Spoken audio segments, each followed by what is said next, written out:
Good afternoon. Kevin Caldwell, your new Vice Chairman of the Tree Care Industry Association.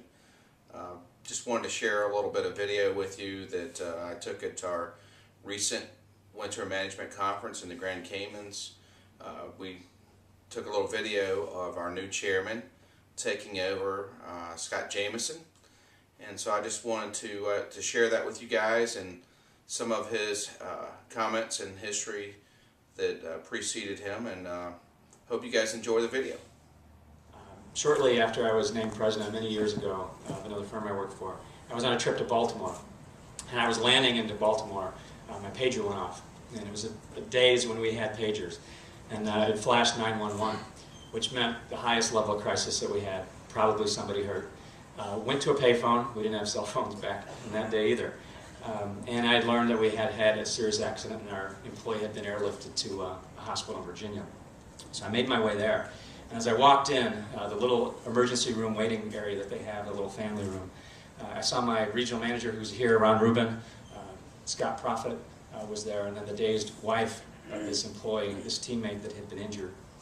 And we learned that it was a massive crushing injury that he had sustained. And over those next few hours, we were her family. We were our family. We were the only ones in that room, and our focus was singular, praying for him and wishing the best for him. He survived that night. He survived, complete recovery, went on, had a beautiful family. And for me, it's those dark times in this industry that have often caused me to really think, is it worth it? What we do, is tree work worth the pain that we so often see? But for me, those emotions are almost always followed by a level of anger. That particular accident, I said, how could I let this happen? But more importantly, how can I stop it from happening in the future? And it's always what's kept me in this game, this industry. This high-risk profile that we seem to have doesn't have to be there.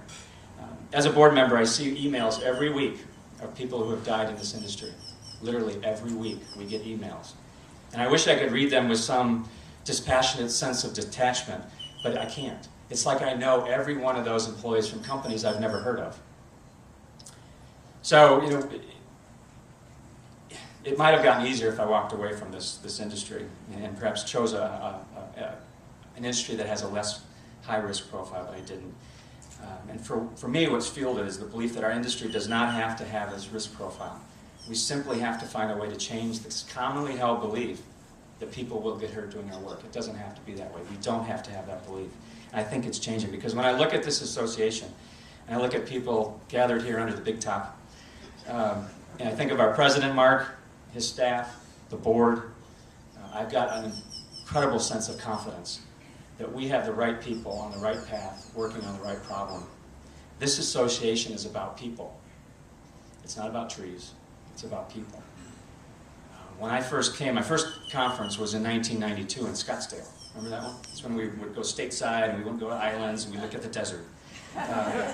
So I was in Scottsdale and I'm in the tennis area trying to bum a tennis game, and it's my first meeting, and I had a tree keeper shirt on as a group I have taught for years in Chicago, and I hear this voice, "Hey, tree keeper, I know a guy, Larry Hall, that works in your company," who actually was my longtime mentor. Well, it was Dave Dixon of Swingle Tree. And so Dave and I start talking, and he said, "Oh, you're new this year. Why don't you come to dinner with us tonight?" So my wife and I went to dinner, and we met Tom and Carrie Tolkach. Almost 20 years now, have been lifelong friends. And it was that little act of kindness that Dave did at that meeting that always stuck with me. And when Dave fell ill, I just wrote him a short little note, and I recounted that story, and I thanked him for making a difference in my life.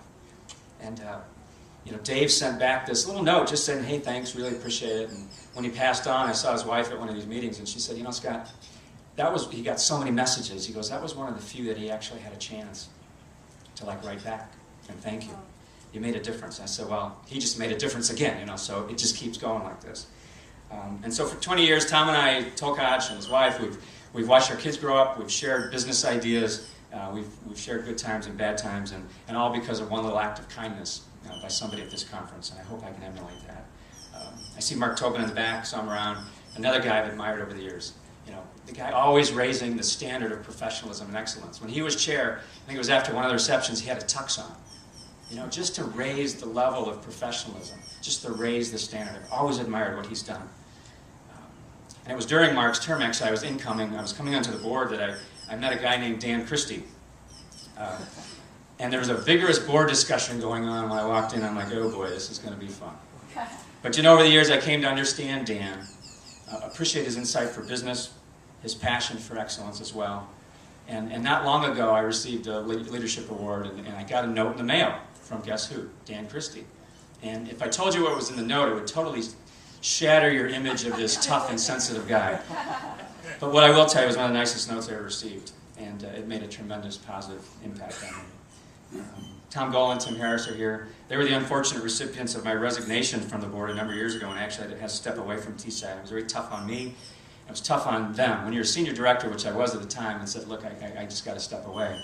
I thought I'd be heckled and tomatoes thrown at me, but those guys handled it with grace and with understanding, and really did a great job leading the board, and I appreciated my association with them during the time.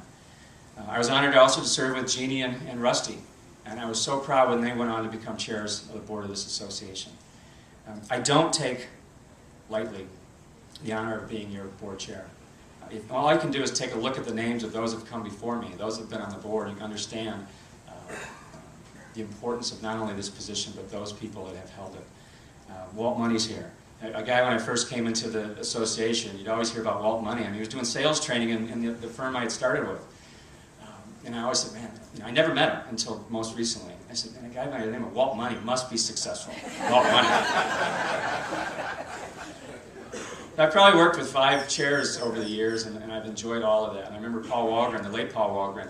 I walked in his office one day, and Paul said, I'm so glad that you're on the board. I'm so happy for you. He hadn't been associated with this group in years, but he still believed in what this association was about.